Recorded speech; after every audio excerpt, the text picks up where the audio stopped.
Isa sa mga issue na ni-raise po ni Senator Alan tungkol po sa paglobo ng SALN nyo. Binanggit nyo na po na hindi yan doble, actually quadruple yung naging increase ng inyo pong SALN from 58.7 to 244.9 million. Para lang po mas malinaw sa publiko, inaamin nyo naman po na oo, naging quadruple siya, pero ano po ba? Saan po nga ba ito galing? Para lang po mas malinaw.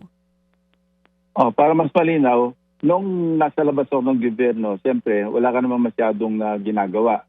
So nagkaroon kami ng isang real estate deal na medyo malaki. May kasama akong dalawa rito na kapartners ko. At medyo significant yung halaga na kinita namin. Katunayan, hindi pa nga tapos yung aming singilin. Dahil parang hulug-hulugan, inabot pa ng maraming problema, yung nakabili. So hanggang ngayon, as we speak, meron pa kaming collectibles. Oo. So as a private Ang individual... emphasize ko lang dito, Yes DJ, po. kasi alam mo, I think I've said enough and even more dahil sa sinagot ko. Dahil alam mo, pag inattack naman yung ating integridad, kailangan na magpaliwanag ka at sumagot ka rin. Kasi unfair naman yung magkakaroon ng insinuation, dumoble, wala naman masyadong maraming paliwanag. So ako na yung sumalo at maliwanag na fake news yung kanya sinasabi dahil nanguhula siya, dumoble. Kinurito pa nga siya, hindi dumoble, nag-quadruple.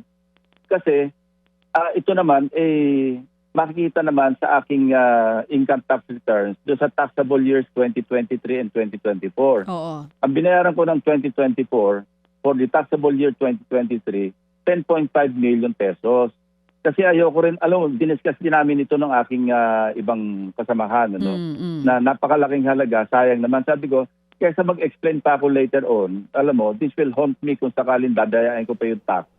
Bayaran na lang natin ng tama. Oo. Oo. So yun, 10.5. At sumunod na taon, 2024, na nagbayad ako ng 2025, nasa mga 2.8 kasi yung ibang siyempre may mga nakolekta pa. Basta nagko-correspond doon sa aking income, pinapal ko ng tama kasi nagko-consult din ako sa mga kaibigan kong taga-BIR. Mas mainam na yung ganon para puwentas kara. Okay. Pero para mag-insinuate na parang kurap ako dahil nagdoble, hindi ko maintindihan eh. So, yun.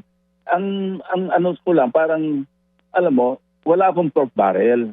Since nung naging senador ako at mula pa nung nasa law enforcement ako, inalagaan ko yung aking integridad. Wala akong kinukuhang suhol galing sa mga gambling lords, pati yung mga nagtatransact ng business, yung mga contractor, supplier sa PNP. Sinisigurado ko na walang potong. Kaya nga nakapag-lead ako by example sa PNP at tinuloy-tuloy ko itong aking advocacy nung ako'y naging senador. Ang sumalubong nga sa akin, hindi naman kaila sa inyo, di ba? Noong 2001, sinalubong ako na Ador Mawanay, na late General Corpus, na meron akong $320 plus million stashed in some foreign banks. So ako noon, ang ginawa ko pa nga kasi meron nakalagay doon na Citibank Hong Kong. Sumulat pa ako sa regional officer ng sa Asia. At sabi ko, ito yung mga bank accounts na ina-attribute sa akin. Paki-certify nga kung ito ba'y...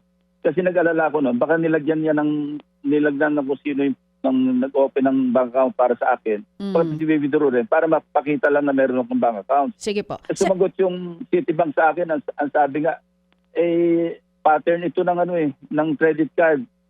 So, long and short, nag-apologize pa si General Corpus publicly saka personally. Si Ador Mawanay nag-retract. Pati, alam mo, dinaanan ko na ito, ayoko na maulit, yung merong insinuation na lalalim ng lalalim hanggang sa matabunan. Kaya sinagot ko na kagad.